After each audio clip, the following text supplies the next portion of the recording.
All right, so let's say you're about to lay down some cash on a bet, right? Maybe it's your team. Maybe it's just a simple coin toss, heads or tails. You feel like you've got the odds figured out. But here's the thing. There's this kind of hidden factor, something that tips the scales a little, and it's called the house take. And the thing about the house take, or you might hear it called the margin or the VIG, is that this concept, it's not just limited to like casinos or anything. Oh, really? So it's not just like a Vegas thing. Not at all. It pops up anytime there's, someone offering odd sports betting, predicting elections, even in like financial markets, believe it or not. Huh, interesting. So we're talking about really understanding how odds work if you want to be a smarter bettor. And we've got a ton of research here about how to actually calculate this house take and how to use it to your advantage. Absolutely. And the key to that is understanding this idea of implied probability. Okay, I'll be honest, that sounds a little intimidating at first. I promise it's not as complicated as it might sound. Basically, implied probability is just, well, it's looking at the odds and figuring out what they're telling us about the likelihood of each outcome. Like, let's say you flip a coin. A fair coin, 50-50 chance, right? Right. So you'd expect the odds to be, say, 2.0 for both heads and tails. You bet a dollar, you win a dollar, plus your initial bet back. Yeah, makes sense. And to get that implied probability, all we do is a really simple calculation, 1 divided by those decimal odds. So in this case, 1 divided by 2.0, that gives us 0.5. Or, in other words, a 50% chance, just like we'd expect. Okay, yeah, I'm with you so far.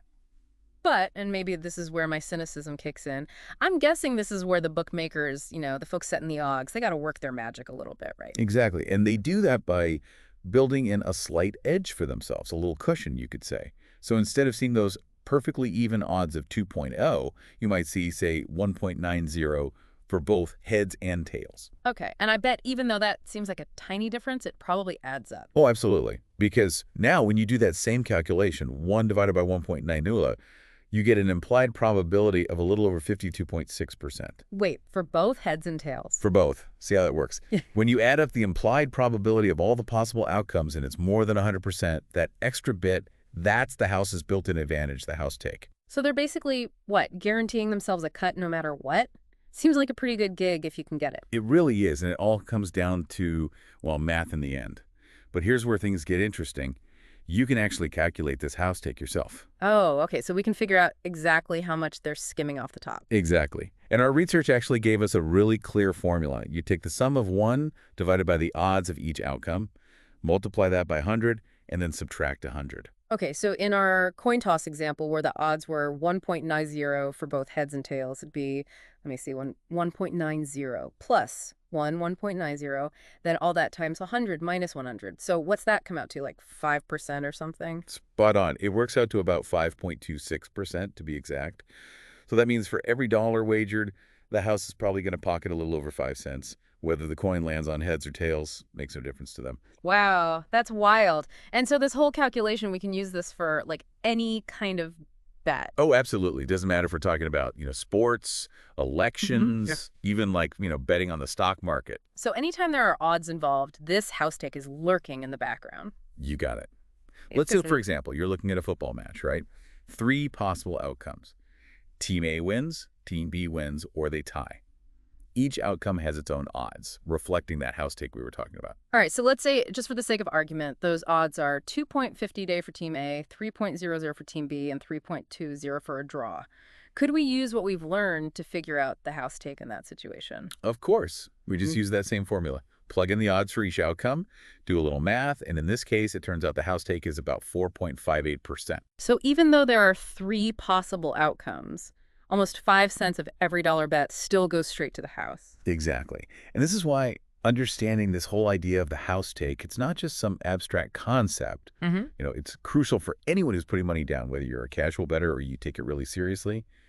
It's about changing how you look at those bets. It's not just about picking winners. It's about understanding the odds themselves. Are they even fair to begin with? So instead of just getting caught up in who we think is going to win, we need to be thinking about these like hidden costs associated with every wager. Exactly.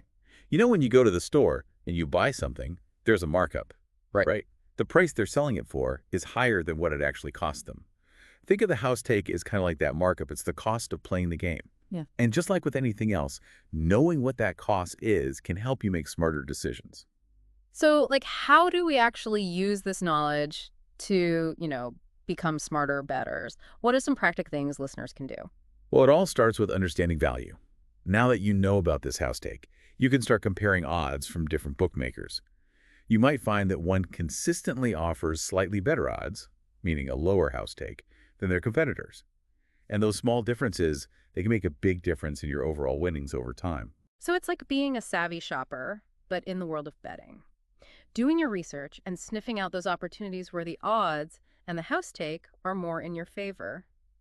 Are there any other practical tips or strategies that our listeners could use to put this knowledge to work? So we've been talking about this house take, this kind of hidden cost of betting, but what can we actually do with this knowledge? Are there ways to, use this to our advantage and maybe even tilt the odds a little bit in our favor? Well, one really powerful strategy is to get familiar with this idea of value betting. It's not just about picking, who you think is going to win.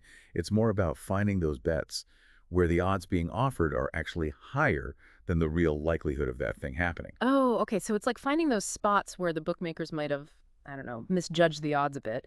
Exactly. If you can find those situations, even with the house take factored in, you're essentially getting an edge. You're getting better odds than you statistically should be, which can lead to, bigger payouts over time.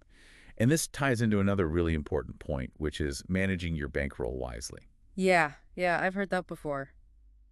Don't bet more than you can afford to lose. Seems like common sense, but. Oh, absolutely. That's like the golden rule, right? Yeah. But the thing is, a lot of people, they don't realize that even if you're winning more often than not, even if you've got a good system, that house take can still like slowly chip away at your profits if you're not careful. It's like those sneaky bank fees, you don't really notice them at first, but they can add up if you're not paying attention. Exactly. It's like a slow leak. And before you know it, a good chunk of your winnings have vanished. That's why it's so important to manage your bankroll, to set limits for yourself, and to really be mindful of how that house take factors into your overall returns. It's not just about the wins and losses, it's about the long game. Wow. I have to say, this whole conversation has been pretty eye-opening. It's like you've given us this secret decoder ring for understanding the world of betting. Think of it as a new way of looking at things. We've Yeah. gone from breaking down the math behind this often hidden cost to uncovering practical strategies for, minimizing its impact. So as we kind of wrap up this deep dive into the house take, is there one final takeaway, something you really want to leave our listeners with? Next time you're about to put some money down, whether it's a big sporting event, an election, or even just a friendly wager with a friend, take a second, just pause and think about that house edge, that little advantage built into the odds. Does knowing about it change how you see the bet? Does it make you rethink things, maybe adjust your strategy a bit? That's a really great question to ask yourself. It's amazing how a little knowledge and a shift in perspective can really change how you approach things. And on that note, we'll leave you to contemplate those odds. Until next time, keep exploring, keep asking questions, and as always, happy diving.